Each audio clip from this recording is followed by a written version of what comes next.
নামতহে বিজেপি সেইটোৱে কংগ্ৰেছ হৈছে এইটো তাত কোন তাতো গোটেই মন্ত্ৰীবোৰ চাওক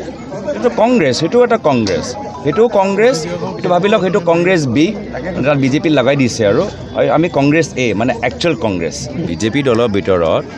আটাইতকৈ ক্ষোভিত হৈ আছে পুৰণা বিজেপিখিনি এটা লবি বিজেপিত সোমাই আছে এটা লবিত কংগ্ৰেছত সোমাই আছে পবিত্ৰ দিনত আপোনালোকৰ ৰাইজৰ মাজত আহি ৰাইজৰ আশীৰ্বাদ বিচাৰিছোঁ আৰু লগতে ৰাইজৰ যথেষ্ট মৰম পাইছোঁ যোৰহাট অঞ্চলৰ ৰাইজে ইতিমধ্যে আমাক কিছুমান কথা অৱগত কৰাইছে যদিও আজি এটা পবিত্ৰ দিন তথাপিও এই আনন্দৰে মাজত তেওঁলোকে কৈছে যে আজি যোৰহাটৰ টাউনৰ ভিতৰত যি এটা ফ্লাইঅভাৰ এটা যি চৰকাৰে বনাবলৈ যে সিদ্ধান্ত লৈছে বহুতে আজি যোৰহাটৰ যে এটা স্বাভিমান আছে যোৰহাটৰ এটা পৰিৱেশ যে আছে সেই ফ্লাইঅভাৰ আহিলে কিমান আমাৰ সেই পৰিৱেশটো পাম সেইটো লৈ আজি বহুত মানুহৰ এটা সন্দেহ এটা সংকট আৰু মানুহ সেইটোৱে দুখ লাগে যে কাকো সোধা নাই যিদৰে গুৱাহাটীত কাকো নুসুধাকৈ মানুহৰ লগত কনচাল্ট নকৰাকৈ আলোচনা নকৰাকৈ ধামধুমকৈ ফ্লাইঅভাৰ বনাইছে এতিয়া এইখিনিয়ে কথা যি যোৰহাটত হ'বলৈ গৈছে যে কিছুমান ঠিকাদাৰৰ সুবিধা চাই এতিয়া গোটেই যোৰহাট মহানগৰৰ নক্সাটো তেওঁলোকে সলনি কৰিবলৈ বিচাৰিছে তো যোৰহাটৰ আমি 15 বছৰ আমাৰো চৰকাৰ আছিলে কিন্তু সদায় এটা যে যোৰহাটটো আৰু উন্নত হৈছে কিন্তু এইখন বৰ্তমান চৰকাৰ অহাৰ পিছত তেওঁলোকৰ PWD ঠিকাদাৰৰ মতে আজি গোটেই আমাৰ অসমৰ বিভিন্ন নগৰৰ চেহেৰা সলনি কৰিবলৈ বিচাৰিছে মাত্ৰ নিজৰ স্বাৰ্থৰ কাৰণে ব্যক্তিগত স্বাৰ্থৰ কাৰণে কিবা এটা কমিশ্যন পাব তাৰ কাৰণে আৰু একেই কাম এতিয়া যোৰহাট মহানগৰতো আমি দেখা পাইছোঁ ষ্টেডিয়ামলৈও বিভিন্ন মানুহে এতিয়া অভিযোগ উত্থাপন কৰিছে তো সেইখিনিয়ে কথা মই ৰাইজক কৈছোঁ কি যদি তেওঁলোকে আমাক বিশ্বাসত লয় তেতিয়া এইখিনি সন্দৰ্ভত আমি ৰাইজৰ হৈ মাত মাতিম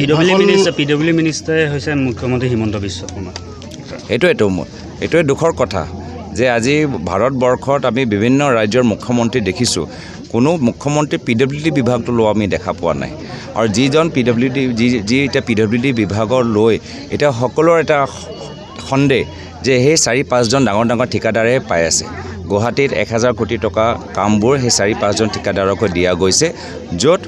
বৰ্তমান চৰকাৰ মুখ্যমন্ত্ৰী নিজে কৈছে আমাৰ টকা পইচা নাই OPS দিবলৈ টকা পইচা নাই আশা কৰ্মীখিনিক দিবলৈ টকা পইচা নাই বাগানৰ শ্ৰমিকসকলৰ দিবলৈ টকা পইচা নাই কিন্তু ঠিকাদাৰক 1000 কোটি টকা দিবলৈ সেই টকা পইচা ক'ৰ পৰা আহিছে আমি সেইখিনি কথা জানিবলৈ বিচাৰিছোঁ ইয়াত ব্যক্তিগত স্বাৰ্থ জড়িত হৈ আছে আৰু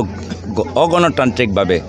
আজি যোৰহাটৰ ভিতৰত এই PWD বিভাগৰ কামখিনি চলি আছে আপুনি ভাষণ প্ৰসংগত সদায় এটা কথা কৈ আহিছে আজিও কৈছে যে ৰাজনীতি হৈছে ৰাইজক সেৱা কৰা এটা মাধ্যম যিটো আপোনাৰ পিতৃয়ে কৰিছিল আৰু আপুনি সেয়াকে সৰুগত কৰি আগবাঢ়িছে এইখিনিতে এটা প্ৰশ্ন আহিছে লখিমপুৰ লোকসভা সমষ্টিটোৰ কথা যদি কওঁ বা কংগ্ৰেছৰ অন্যান্য নেতাসকলৰ কথা কালি টিকট নোপোৱাৰ ক্ষোভতেই এজন নেতাই আপোনালোকৰ ভৰত নৰহে আজি পদত্যাগ কৰিছে গতিকে সেই সন্দৰ্ভত অকণমান জানে বিজেপি দলৰ ভিতৰত ক্ষোভ নাই নেকি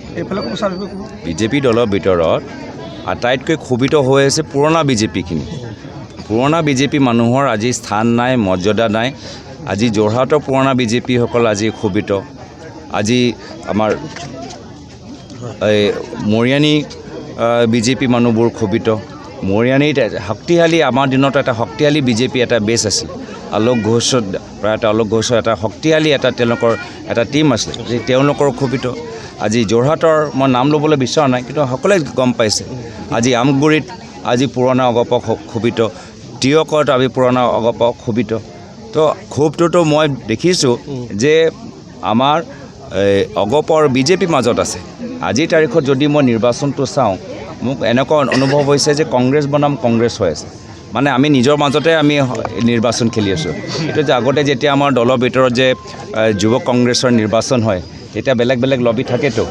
মন্ত্ৰী লবি এওঁ লবি সেইটোৱে চলি আছে সেইফালেও কংগ্ৰেছ আমাৰ ফালেও কংগ্ৰেছ পুৰণা বাস্তৱ বিজেপি সততাৰে কৰা অগপ সততাৰে কৰা বিজেপি আজি তেওঁলোকৰ স্থান নাই এতিয়া ইণ্টাৰনেল এটা মানে কংগ্ৰেছৰ ভিতৰতে এটা যুঁজ চলি আছে তেওঁলোকে মাত্ৰ বিজেপি লেবলে লৈ আছে কিন্তু এইটোৱে লবি এটা লবি বিজেপিত সোমাই আছে এটা লবিত কংগ্ৰেছত সোমাই আছে এনেদৰে নেতাৰ পদত্যাগে তৃণমূলৰ কৰ্মীসকলৰ মাজত প্ৰভাৱ আনিব নাই নিশ্চয় আমি সকলোৰে লগত আমি কথাখিনি পাতিম আপোনালোকে দেখা পাইছে অলপ দিন আগতে আব্দুল খালেক ডাঙৰীয়াও এটা চিঠি প্ৰেৰণ কৰিছে আৱেগ সকলো হ'ব পাৰে আমি সকলোৰ আৱেগ আমি সন্মান কৰোঁ আৰু নিশ্চয় আমাৰ ফালৰ পৰা গোটেই আমাৰ চেষ্টা থাকিব আব্দুল খালেক ডাঙৰীয়া সন্দৰ্ভতো মই কৈছোঁ যে দলৰ নেতৃত্ব তেখেতৰ লগত আলোচনা কৰিব লাগে আৰু ভৰত নৰহ ডাঙৰীয়া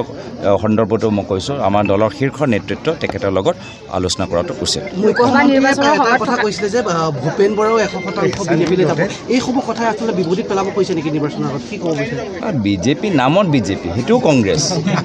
নামতহে বিজেপি সেইটোৱে কংগ্ৰেছ হৈছে সেইটো তাত কোন তাতো গোটেই মন্ত্ৰীবোৰ চাওক